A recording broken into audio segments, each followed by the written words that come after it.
Something most people don't understand about colleges and universities is that they are businesses.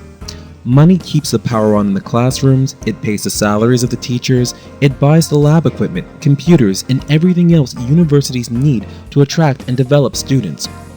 When the creators of Project Protect the Nest were younger, they didn't understand why this was so and cannot be changed for the better. Capitalism is as good as it gets with humanity. Unlike socialism or communism, with capitalism, you have the opportunity to own private property and financial mobility, which for most people are huge components of quality of life. A lot of people mix capitalism, classism, and racism up, largely due to the fact that there have been many wealthy, classist, racist people who were also capitalists. However, capitalism only cares about three things: supply, demand, and scarcity. Anything that fits this profile will have an opportunity to benefit from capitalism. Once the creators of Project Protect the Nest realized this, they realized that they didn't need to change the entire system. They just needed to teach more people how to navigate it and really benefit from it. Although capitalism may be at its essence simple, our society has made benefiting from it complicated. Bureaucrats, legislation, county rules and regulations, fees, permits, licenses, legal contracts.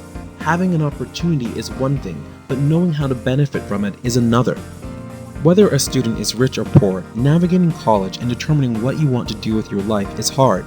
Many studies have shown students' family incomes are a significant determining factor to students' overall graduation rates. Project Protect the Nest believes money is not inherently important. However, the relationships and access to resources that come with it often are. The New York Times recently published a news article about the achievement gap between wealthy and poor students. On average, wealthy parents spend about $8,000 more per year on their children than poorer parents. When it comes to college graduation, wealthier parents' children graduate at 45% higher rates than poorer students. Most wealthy students don't have the psychological context of living hand to mouth. The easiest way to demonstrate this is Rick versus Billy. While in high school, Rick's family hires tutors so he can get a better SAT score. Billy's family doesn't have the money for tutors, so he does the best he can on his own. Rick goes to a really good high school where most of the students graduate and go on to good colleges. Billy goes to an average public school. He's got a few good teachers and does well in his academics. Both Rick and Billy get into the same university. Rick shows up in a brand new car he got for graduation. He lives in a townhouse 3 minutes from the university. Rick knows a bunch of students from high school and has no trouble settling into college life. Billy had to take the bus from his cheap apartment he found on Craigslist. After a 69-minute commute, he arrives on campus. After class, a bunch of kids go to the coffee shop to study together. Rick invites Billy and he goes for the first couple of meetings. But he soon realizes he's spending a lot of money on coffee that he really doesn't have. Billy stops hanging out with his study group. Everyone gets together to work on an assignment over pizza. Billy goes home and eats ramen and tries to figure it all out alone. The night before the exam, everyone is getting together to read the material and talk about it. Billy has to work the checkout lane at a retail store.